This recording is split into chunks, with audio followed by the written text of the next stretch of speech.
Hello, this is Alex Calvo Garcia. You're listening to the Iron Hour podcast. Good morning, good afternoon, or good evening, time dependent on when you are listening to this, episode 29 of season 4 of the Iron Hour podcast in association with TalkSport Fan Network and proudly brought to you in partnership with our illustrious sponsors, Best Blanks Wholesale, No Film, Videography and Photography, AC Photography, and Hole in the Wand. Well, once again, what a week it's been. We've had more predictables. We're talking death, taxes, and the Iron conceding late on in the most catastrophic fashion.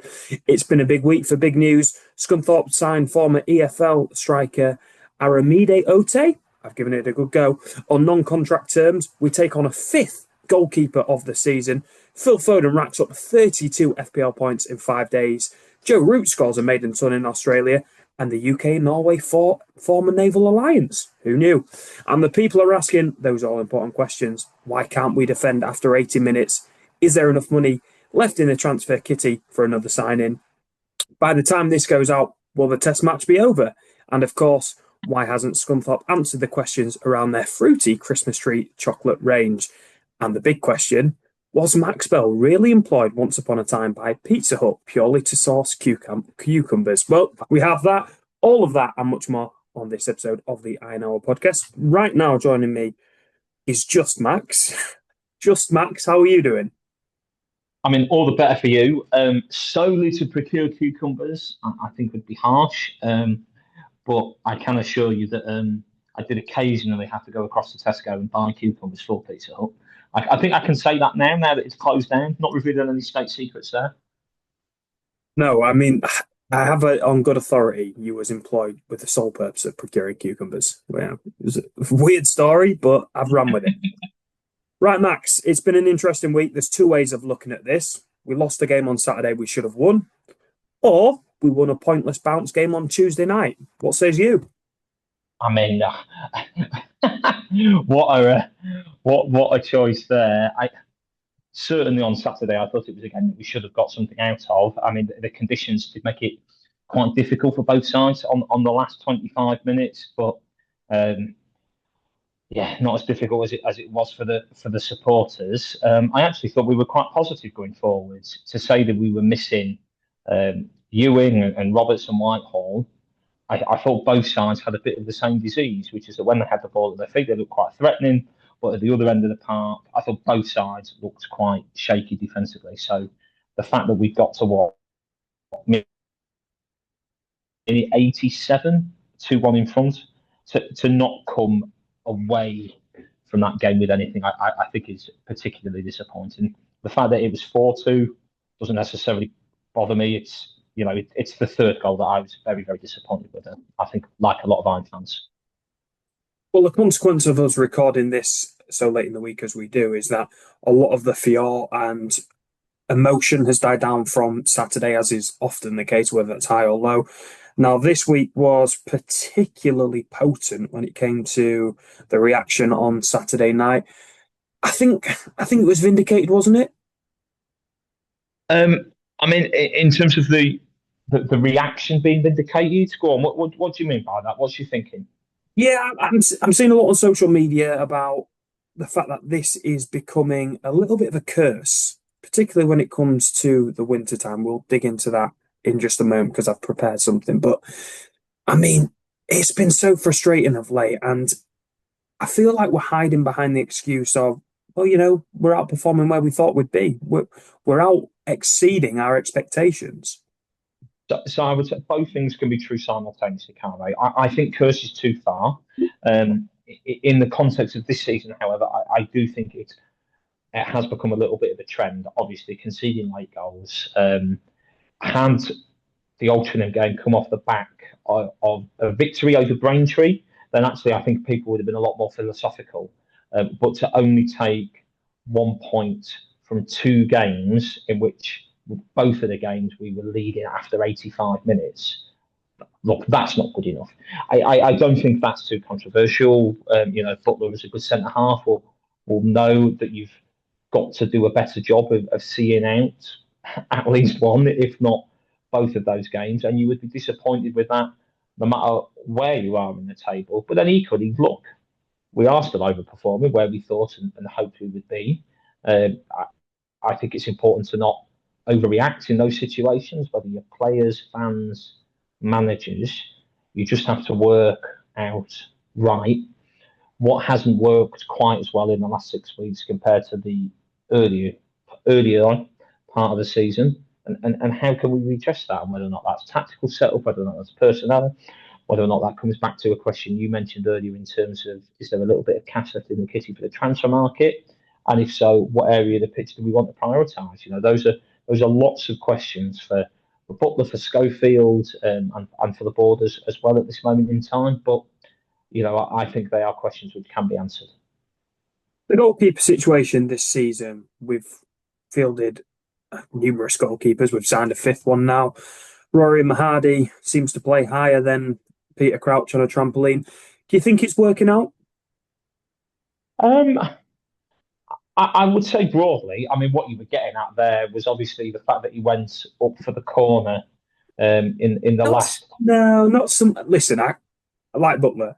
I don't care about that. We're going for the game. That is what it is. But no, it's not so much that. It was the goal against Solihull. It was the high line Saturday just gone and the one before. I don't so much mean that final goal. I don't care about that, to be honest with you. As Butler said, the game had gone. Yeah, absolutely. And look, if you've got a goalkeeper trying to control the ball on the edge of the box, you're going to take your chances, aren't you? I mean, in terms of the goal against Solihull, it was very high, but the situation is suboptimal. Even if he stays on his line, you're then defending a one-on-one. So I think that does question the back four, and obviously the reason why Mahadi was up for the corner was that we were already 3-2 down by that point. So you're reacting to situations that are already quite disappointing. So that's what we have to do collectively as a unit now, is react to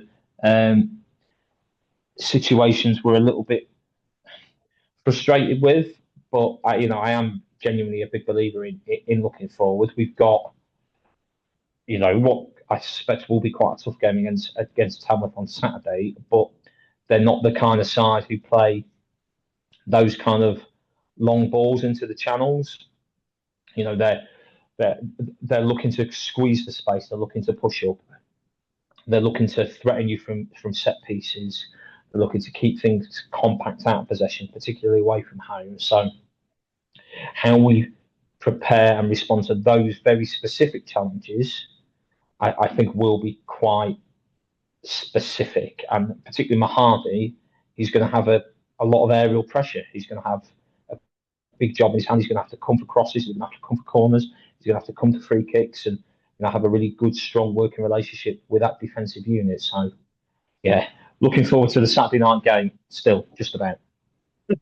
Well, Max, you are a learned man. You, I presume, like a good theory, a good hypothesis. So let's talk some evidence. Let's talk about a theory and let's look at the evidence on the theory. So the question I would like to pose to you, Max, is: are the winter months an issue for Scunthorpe United during high-performing seasons? I have a list of 4 seasons here in the last decade where automatic promotion has not been achieved. So let's have a look. Let's roll the tape.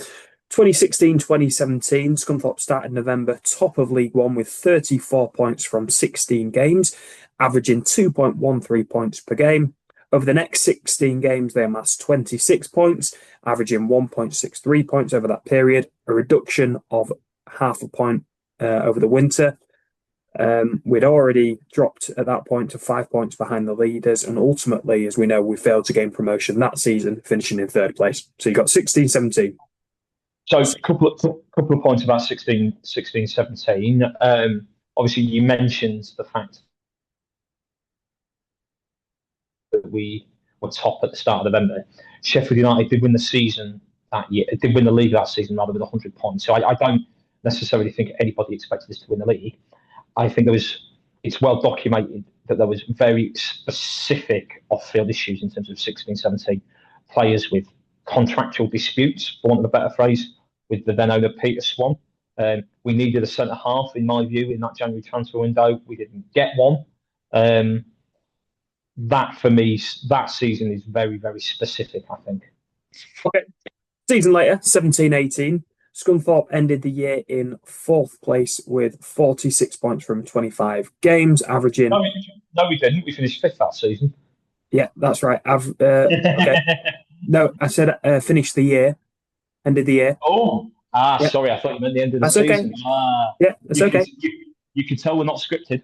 No, well, I am. Scunthorpe ended the calendar year, in 4th place on 46 points from 25 games, averaging 1.84 points.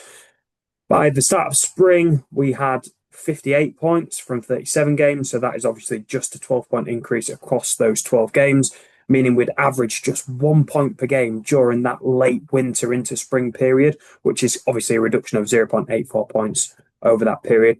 We finished the season 5th, as you say, dropping the place in terms of table, but in terms of points and points per game, we're drastically reduced over that winter period, and of course missed out on promotion of any kind. Yes, we did. Obviously, we lost to Rotherham in the playoff semi-final, who I still think were the best side we played that season. Again, I'm not actually sure. You know, we were a good side that season, but were we one of the 3 best teams in that division? I don't think we were. I think if you look at the top scorer for that season, I don't think we had anybody scoring more than 12 or 13. The goals were relatively thinly spread around, I would say. I think, I still think the sacking of Graham Alexander was a mistake, but we did go on to finish the season quite strong. Okay, let's fast forward to 2023-2024. Again, we ended the calendar year top of the league on 53 points from 25 games. That's 2.12 points per game. At the start of spring, we'd only taken 12 more points over a 10-game period, meaning we averaged 1.2 points during that period. Again, that is a reduction of 0.92 points over the winter period. We made the playoffs and missed out on promotion. Yeah, it's people don't usually say that to me. It was a difficult one that season, wasn't it?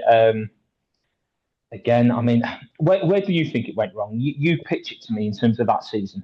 I don't know if I know where it went wrong that season. I'm just trying to look at a trend of us not performing well over the winter months, and I'm trying to reason it. I'm a football fan, right? I try and reason everything. I don't know that there is a reason. Maybe, correlation isn't necessarily causation, but I'm looking at the two, and I'm just seeing a pattern here, because if I look at I'll go forward, the 2024-2025 season, of course, we know it ended in promotion by the playoffs, but let's look at that season in depth. The challenge came earlier, but again, during the winter months. We started November on 28 points from 14 games. That's 2 points per game.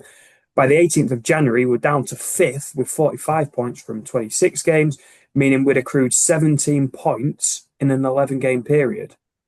Averaging 1.55 points per game, again, a reduction of 0.45 points during that period and dropping 4 league places. Now, yeah, there is a suggestion to say there was a recovery in terms of, we did get promoted via the playoffs, but again, lost out on automatic promotion. So there's 4 seasons there, Max, where we're looking at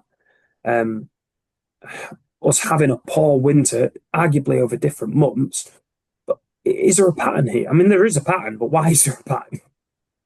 So I think I would try and not overblow it personally, because even good sides, realistically, if you're up at the top of the table, even if you're, heaven forbid, averaging 2 points a game, you're going to go through difficult parts of that season.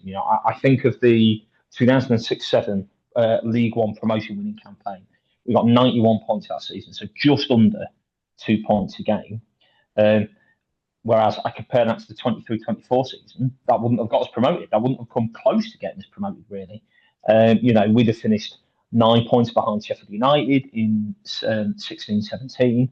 So I think nowadays, particularly in the Premier League, when you see these sides getting 100 points, we expect that kind of dominance. Actually, in the history of football, and particularly in really competitive leagues like League One, like the National League, that's really rare. Good sides have bumps during the course of the season. It's just a case of making sure that you've got the quality and that you're making the right decisions behind the scenes so that doesn't ruin your entire season. And speaking of right decisions, is that Gareth, I see? It is Gareth. I thought you were going to say, speaking of ruining things, here he is. Harsh. Very harsh. Gareth, we've just been talking about a potential pattern of the Iron underperforming during the winter months. I won't labour the point too much. We've gone over it. But what's your theory on all of this? Don't really have one, I'll be honest with you. I just think this season, who was I speaking to the other day? Speaking to someone the other day, and they were on about like the losses or the bad games recently. And I said, if you look at it another way, if you'd have won 3, drawn 2, lost 1, won 3, drawn 2, lost 1, nobody'd be questioning anything. Do you know what I mean? It's just the sequence we've been on for a really good run with no losses, and then all of a sudden the football seems to have dropped off a little bit. The draws, there's potential boos, and the fans are like maybe not enjoying the experience as much. But if it had, like I say, if it had been broken down to wins, draws, and a loss, then no one's talking about it. I agree, but isn't that the point in a nutshell? That if this goes on for another 4, 5, 6 games, that will be 3 consecutive years when the points per game has dropped significantly during the winter months. Everyone's just thinking about Christmas, aren't they? Look, the thing is, I don't really care. It's a talking point, isn't it? It's a talking point, and it's a valid one if there's a sequence, a pattern. But then in other seasons, what's it been like? You know what I mean? You can't just look at the seasons that we've been up near the top and. Yeah, no. My point there is the high performing seasons, the ones where we've been on a good path and there's been a drop off. It's happened every high performing season over the last decade, right? Yeah. The evidence is there, and I've got it here to hand. We've just gone through it. I won't do it again. People have probably turned off Gareth. Sorry for turning off everyone. and they probably think I'm mad, but I don't care. Yeah. Oh no. It is a talking point, and why? Who knows? I'm sure there's many reasons, and many people have got many theories. So maybe people can let us know what they think. Right, let's spin some positivity on it. Talk to me about Tuesday night, because the Iron did get a win, and we had a former EFL prospect in our ranks. Former EFL prospects? Yeah, I did try to pronounce the name in the intro. I'll go for it again. Aramide Ote. Yeah. Rolled the R's a bit there. Just give it a bit of je ne sais quoi. How did he get on? It's probably from Cheltenham, Him or something. Yeah. I thought he did all right. I guess he must have trained with us a bit, I think, he seemed to slot in okay. And it was a nice finish for the goal. Lovely through ball for him. And he looked confident when he hit it. So, I thought he did all right. The one thing that he did do, though, he was out on the wing and he kept running down the line and then he cut back. And then he got a bit found out. He kept doing it all the time. But, it's just people's game, isn't it, sometimes? But no, he did all right. I'd start him on Saturday. Would you really? Well, it depends what we've got up top, yes. I guess the other thing to talk about the game on Tuesday night was fantastic to see Ross Barrows back in claret and blue, Gaz. Yeah, it did really well. It was good to see. I didn't know he was going to be playing. Somebody told me when I turned up that he was starting. I was like, oh, it took me a bit of shock, but he played really well. Didn't shirk any tackles, was really vocal, and just wanted to get on with the game. And it was just good to see him back. And he got a ripple of applause from the 369. Well, I say 369. I didn't get scanned in with my ticket. There was no one scanning me in. So 370. Yeah. They've done that on purpose, haven't they, to keep the number ending 69. Yeah. Those little scamps on the turnstiles. I know what their game is. But no, he played really well. It's good to see him back. And, and hopefully we'll see more of him. Gives Butts an option, doesn't it, for league games? It does. But obviously you need that match fitness. And he's only going to get that by playing. So maybe we'll see him come on as a substitute. And when we're 4-0 up, and we don't have to worry about anything. But yeah, no, it's good to have him back. And, it'd be good to have other players back as well from injury when it's their time as well. I guess we had a lot of questions in the intro, some of them rather satirical. But I have a question for you, Gareth. Will Danny Whitehall walk again? How bad is this injury? Maybe at Easter. Um, I- We need an Easter miracle, but I don't think we can wait that long. who knows? Who knows? It's just like, when you look at the squad that we've got and the 5 players that are out, they would just walk it. I think most would walk into any team, and it's a big, it's a big miss. And also going back to the, dropping off in the winter months, is that to do with injuries? Is it? I don't know. But I'd say this year you can look at it and think, yeah, there's players there that would start that aren't playing, and is that the reason this season? But yeah, I don't know. It's one of those things, isn't it? It is one of those things. Max, most fans would say the difference between our first 11 and our second choice team is quite significant. Do you think Butler's just having a rotten bit of luck at the minute with injuries and one thing and another? So yes, I do think the injuries, you go away to Alton, you go away to anywhere, and missing Ewing, Whitehall, and Roberts, they're really significant. You're going to miss good players of that quality. I actually think a lot of supporters would think that the one that we perhaps missed the most has been Ewing. I thought both sides on Saturday were giving away the ball, and obviously then you fast forward to the end of the game and the collapse. I mean, Jesus, I think I said to somebody on the away, and that's the second worst collapse I've watched in days after England's batting. Yeah, it wasn't the quickest. Exactly. So, there is that as an issue, but you are also in a situation whereby you're professional footballers, no matter who you are, if you are 85 minutes in 2 games and you're winning in both of them, you should be coming away with more than 1 point. How you set up as a unit, how you defend situationally in open play, and then how you make sure, right, we've conceded 1 here, we don't concede more.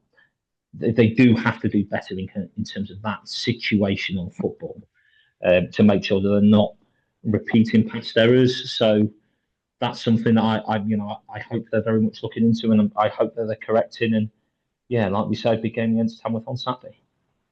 A big game against Tamworth on Saturday, indeed. But it's 20 league games played so far this season. So we caught up with Ben Maidment for our usual 10-game review.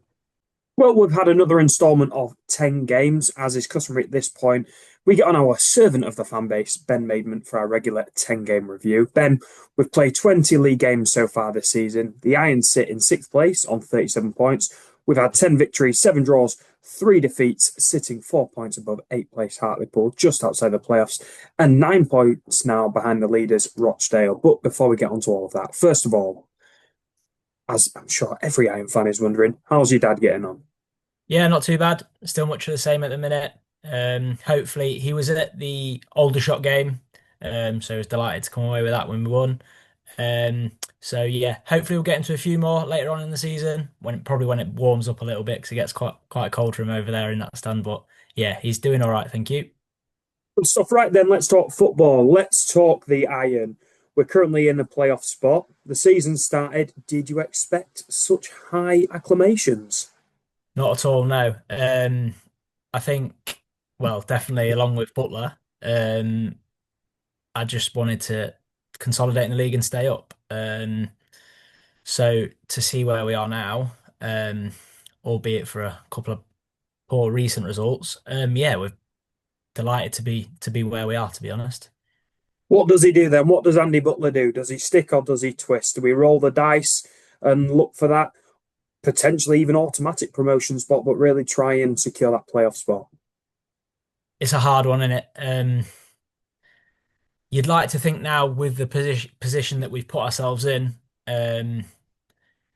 not so much gamble because I don't think the board. I mean, Michelle talked about it in the first season that she was here, or first half season, whatever it was when she was here. She spoke about a little bit of a gamble for promotion and overspending a little bit in that first season. So I think they'd be quite reluctant again to go over the budget, if you like. So I can't see us bringing in a wholesale of signings. But you'd like to see us strengthen maybe a little bit more in a few areas because of the recent injury crisis. I think it is a crisis when you have the amount of players who've got out injured and how important they are to the team. So it is a really difficult one.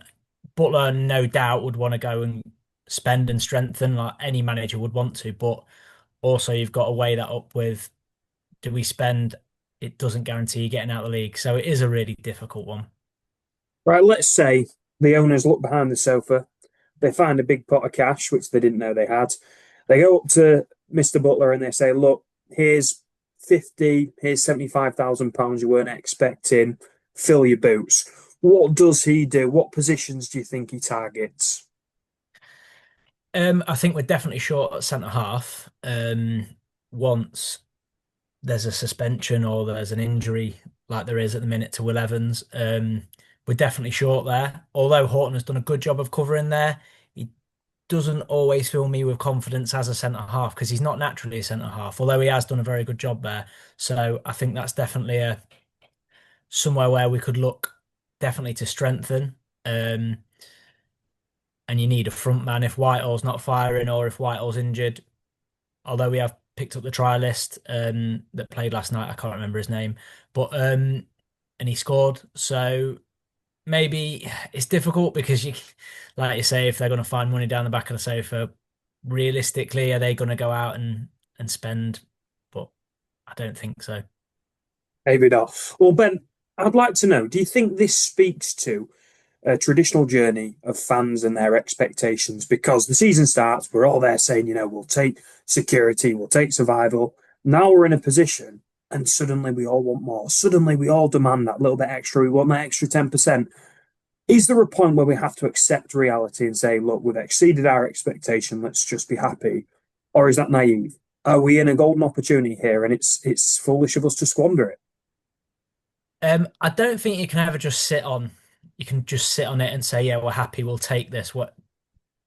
Well, we've got enough points, so we'll get to 50, and that's it. We can ride off into the sunset." I don't think you can just sit on that because football doesn't stop. Um, for all we know, we could get 50 points, lose every game, and you could still go down with 50 points, and it's not unheard of for it to happen. It is coming into the season. If we stayed up, that was fine. I was happy with that. If that was just what we did, we stayed up. I was happy with that. I don't think it is a problem. I don't think it is wrong for expectations to change during the season. To see us go away to places and not be competitive, but go and win. I mean, this 10 game review that we're doing now, it started I think York is the start of this run. And before that, we won away also at Southend. They're two massive results that we've picked up away from home. And then to throw them away, all right, fair enough. It's been under difficult circumstances with the injuries. To just go, all right, we've won them games, we've had our time, and we'll just canter for the rest of the season would be, I think it'd be a foolish thing to do because I think we are better than that. Looking at, I think if we look at the league from the first season we was in here, all right, we'll stay up. That'll be fine. If you look at it now, we've got a fairly decent side, I think. We've got quality throughout the side. And you look at the other teams in there and you think we could probably go away to places like there and win, like we have done. So I think it'd be disappointing now if we didn't really make at least a challenge for them playoffs. And do you think we're judging this just with the eyes of the last couple of games? Because, this is a 10 game review. We're also looking at the bigger picture of 20 games. Are we getting too wrapped up in the last couple of games, or is it a cause for concern? You always do look at the most recent performances, don't you? I think, and they haven't been very good. There's been a few really, maybe the last five or six. Even ones where we've won, we haven't always looked really convincing. I look back to Yeovil and Aldershot. That Aldershot game, I remember that second half, we were penned in for a lot of that game. Um, as recent as Braintree, that's another home game. We got the goal from the set piece, and albeit for a couple of chances, I think Carlton had one in the second half. Again, wasn't a really great performance, and all it took was one mistake. And then you look back at Saturday and you try and not think about that at all because the way that we spectacularly threw that away in the last 5 minutes is yeah, it was very, very disappointing. Well, let's try and sprinkle a little bit of positivity gold dust on this review. As I say, we are in sixth place, exceeding what I would say is most of our expectations at the start of the season. Talk to me then about some of the highlights so far this season. When have we particularly impressed you? The ones I mentioned earlier, York away, that was the performance, the following. Um, yeah, that was a good day for a number of reasons, such a good performance, and to be involved in that, to be in and amongst it when we got there. The video I'm sure you've seen of me telling, along with the most of the fans behind the goal, get to the corner, and he goes and rolls it in the corner, in the bottom corner, cool as you like. Sellers Fleming, unbelievable moment. Um, Southend away, that was such a good performance. Beeston's goal was absurd. A volley from the edge of the box, which he's done a couple of times this season. Yeah, there's been some really good performances in there. Probably earlier on in the campaign, but yeah, there's definitely been some highlights. Definitely ones where we didn't expect to go and pick up results away and be unbeaten for how long we were. Even Carlisle at home, we were down to 10 men. You can come away from that even though we've got beat, but they gave it absolutely everything. Same as Blackpool in the FA Cup. It was nice to get to the first round proper of the FA Cup for the first time in a while.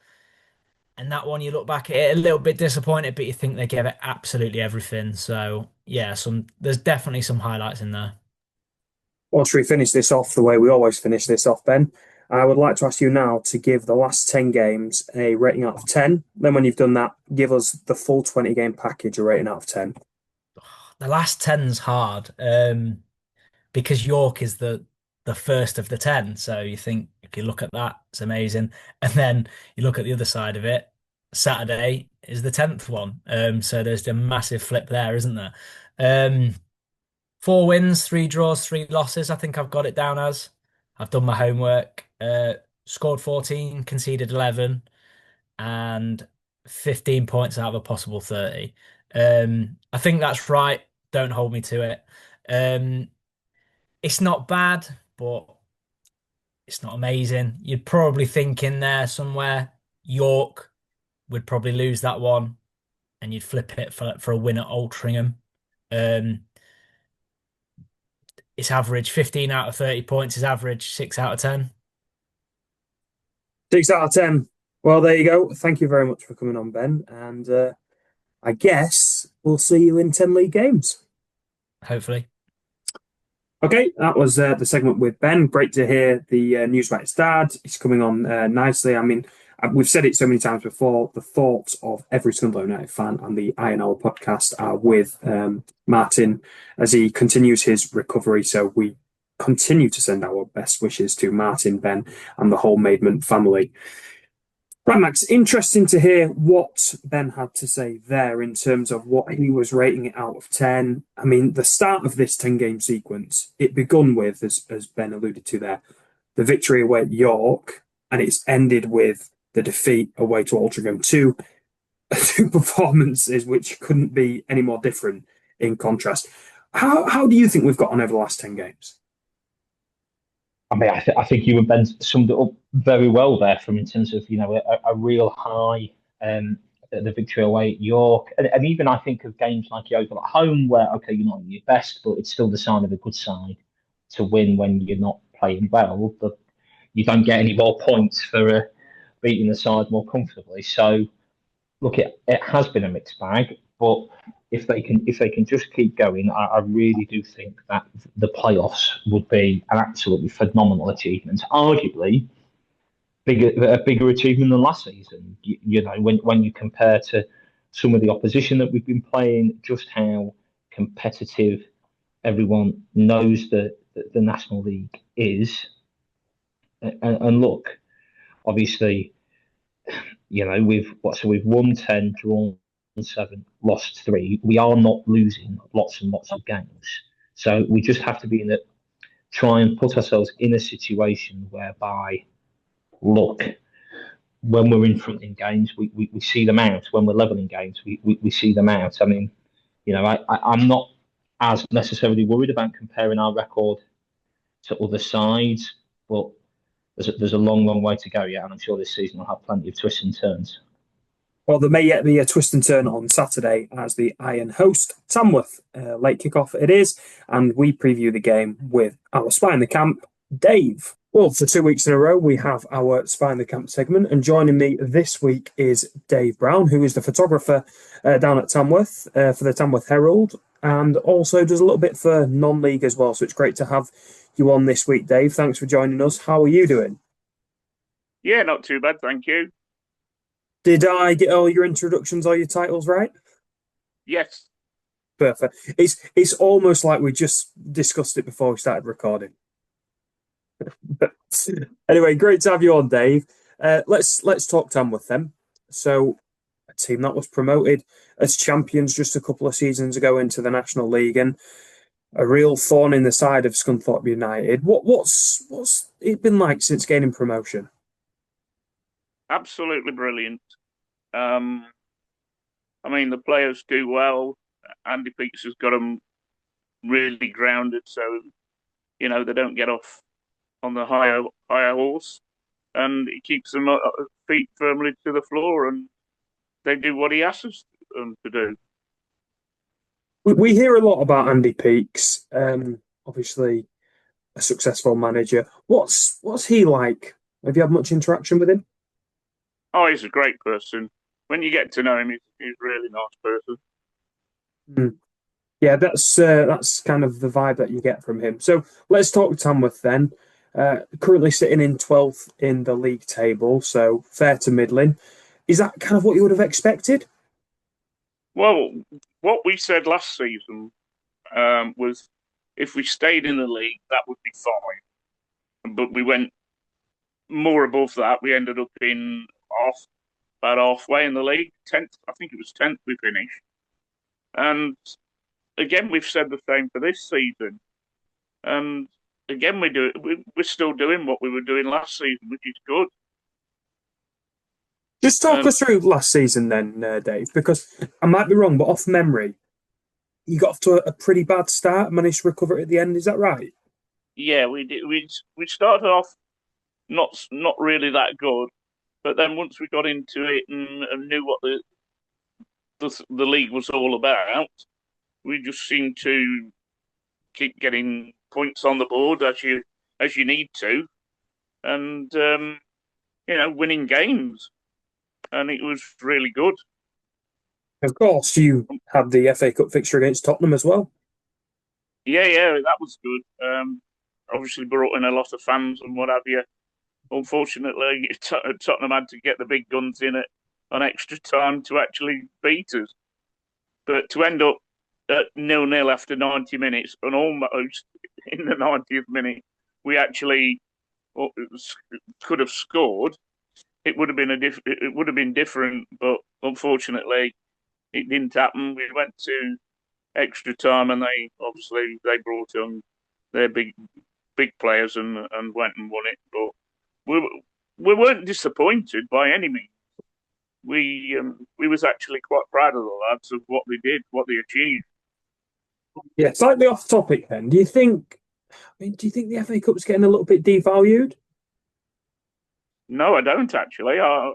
It's one competition in football I enjoy. You never know what's going to happen, and yes. We go into Burton and beating Burton. On penalties. We wouldn't have dreamed of that. Well, this season then, as we talked about, it's been fair to middling so far. One player who's impressed me from the outside looking in has been Manny Duku. How's he got on? Manny Duku, he's brilliant, mate. Honestly, every time he sees me, he comes up, gives me a hug. Hiya, Dave, how you getting on, mate? Are you all right? And I go, yeah. And then when he scores a goal, he tries to find me so he can get a picture of him after he scored his goal. That's fantastic. No, I love that. Absolutely love that, Dave. What's his style of play? Is he a traditional centre forward? Yeah, he is. Yeah. And another player that as Scunthorpe we've got a lot of admiration for is, of course, Tom Tonks, and we've had him on the podcast before. Just seems like a really good guy, and of course has that long throw in his arsenal. What's he like to be around, and how much of a difference do you think he made, particularly towards the end of last season? Well, he's another great player. He's got his long throw, but as a person, you couldn't wish for a better person, to be honest. I get on with him very, very well. I also get on with his dad. His dad travels on the supporters coach with us, and even Tom's girlfriend, Lindsay, she's absolutely brilliant as well.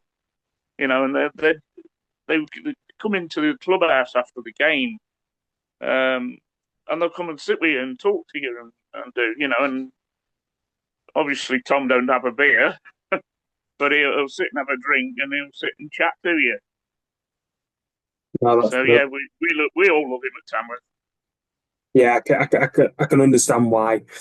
Right, a couple of questions then to wrap up then, Dave. In terms of your expectations for the rest of the season then, where do you see this one going? Do you think there's any chance of making playoffs? It'd be nice to make the playoff, but I don't think we'll do it because obviously the ground for one, but not dissing the club or anything like that, because the club do well in what they do. Like the chairman and he's the vice chairman, they really do well.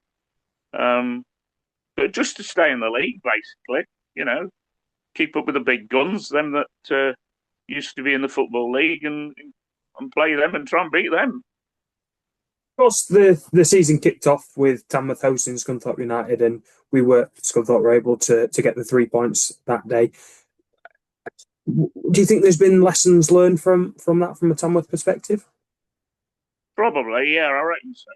I reckon we keep Scunthorpe this weekend, and I'm hoping that we come away with either a point or even 3 points. If I had to push you then for a score prediction, Dave, which way are you going? I'm going Tamworth 2-1. Well, the Spider Camp returned there, Gareth, and it was Dave talking to us about how he thinks Tamworth might get on Saturday. Now, he's edging for a Tamworth victory. What says you? I think they've been doing all right of late, haven't they, Tamworth? Up the table a bit, got some good results. I love this. We've backed it up with evidence. We've done our research. I'm loving it. Well, hang on. I mean, I do have actual evidence. I'm not being cast by that ridiculous attack. But they've got Dan Creaney back as well. Oh, you pulled that from nowhere, eh? Well, obviously scored at the home game when they got promotion that season. Yeah. So yeah, he'll be somebody to watch for us for definite. He's big, powerful, knows where the goal is. So we've got to watch him, and they've got other threats all around the pitch as well. So yeah, it'll be a tough game. No easy game. I was just going to say Tamworth. So Tamworth have. I mean, I have to say they're we talk about having a tough winter, but their fixture list in November has been absolutely brutal. So they've lost 3 out of their last 4, which does sound quite tough. But then their last 4 games in the league have been, they were away at Carlisle, and before that they were at home to Rochdale. Then they were away at Boreham Wood, where they went and won, despite being 1-0 down after 20 minutes. And then before that they were away at Forest Green. So if you're thinking a run of 5 games, you're playing 5 sides who are all in the top 6. I don't care who you are. That's a really, really difficult run of form. So, as Gareth says, they've got goals. We know that they've got an aerial threat. We know that they've got a long throw. We know that they've got a set piece threat. So, if we want to get anything out of this game, we're going to have to defend properly, as we did away at Tamworth. Actually, I look back on that and think, wow, we defended that well in some really tough situations, especially late on in the game. Yeah, lovely day it was as well. Nice hot day. Let's talk score predictions then. I'll kick us off first. I will go with 1-1. Gareth. I was also going to go with 1-1. You still can. I've not got it copyrighted. I am still going with 1-1. And if there's going to be a winner, it'll be 2-1. And if there isn't, it'll be 1-1. Yeah. Matt, So you sprinkle some positivity on us. Well, usually you go for 0-0, Barra. So going for 1-1 instead of 0-0, that's usually pretty positive for you, isn't it? Depends which way you look at it. A goal can see. I prefer a 0-0 to a 1-1, me. I'm not going to lie, mate. Okay, is this where I go, oh, well, actually, a 1-1 is statistically better because you've got goals scored as your tiebreaker after goal difference. Right, yeah. I've seen you defend. I'm amazed that you've come to that conclusion. You are the epitome of, I would rather not concede than score a goal. Oh, I mean, yes, that is 1,000% true. So on that basis, I'll go for 0-0. Right, it's the onus of... I've charmed you. Maybe we'll make sure we speak to Marco and Becky, and perhaps they'll go for like a 5-4 Scunthorpe classic, Man City Fulham-esque. Just can't see it, can you? Well, no, that's why I've gone for 0-0. Touché. Should we have a quick look at FPL then? Yes, please. Put it to hand. I don't know. It's all over the shop. We record this on... we're actually doing Thursday afternoon this week. Are there any games tonight? Who knows? Who cares? Yes. Man U West Ham, isn't it? Yeah, Man U. Yeah. So, is it even point? Do we even do this? I think we've got to now. You've said it. The cat's out of the bag. So, as it stands right now, Mike Hickson is still top by a solitary point. And let's have a look at, does he have any players to play tonight? Oh, he's got Mbuemo. So there's an opportunity there for him to pick up more points, whilst Mike Long is in second place and he doesn't have any players to play tonight. So should hold on for this week, notwithstanding a late surge from Josh Wentworth, who sits in third place. Scrolling a little bit further down the table, we can see that Lily Welton is up in 46th this week. So fair play to you, Lily. And that's about all you're getting because it's stopped on page 1. I'll tell you what, I'll pick another one for you. Job Robinson in 72nd and Elijah Ayton in 95th on 772 points. That's your lot. I'm no Marco, am I? Let's be honest. Well, if it's any consolation, Barrett, I've got our little mini league up at the minute, and there's been no change just yet. Becky's had a stormer of a week. She has absolutely managed to stretch her lead over you, and she still has Mbuemo to play in the Manchester United versus West Ham game this evening. Although you have 3 players, you've got Mbuemo, Fernandes, and Bowen. And I've got 5 points on the bench ready to be dropped in because 2 players haven't played. So. Oh, excellent! Very good, very good. I like that. No pressure. So yeah, we'll see how it goes. I'm sure when you are struggling, mate. You are struggling, mate. You are really. I mean, you've had a great week. It's a marathon. So is everyone else, though. It's a marathon, not a sprint. That's all I'm saying. Yeah, but the problem is, mate, you're going to lose both. The problem is, you are going to be holding Andy Boyce's hand come next July, mate. That is your problem, and it's staring. It's going to go down to the final game, final weekend of the Premier League. It may do, mate, but by that point, the gap will be 200 points, so insurmountable it will be. All I'm bothered about is 4th place, not first. Yeah, that's fair. Right, I'm going to wrap it up for this week then. Thank you once again for joining us on this episode of the Iron Hour podcast. A huge shout out to everybody as well who's been listening and sending in their Spotify Wrapped 2025. We've enjoyed seeing ourselves top of a couple of lists. If you want to tag us in a few, we won't fight you. If you want to show the world that we are most listened to podcast, who am I to stop you? Not that we're encouraging that, of course, but just saying, if you did, I won't complain. Thank you so much for listening. And yeah, we'll see you next week. And if not, we'll see you on Saturday. Up the iron.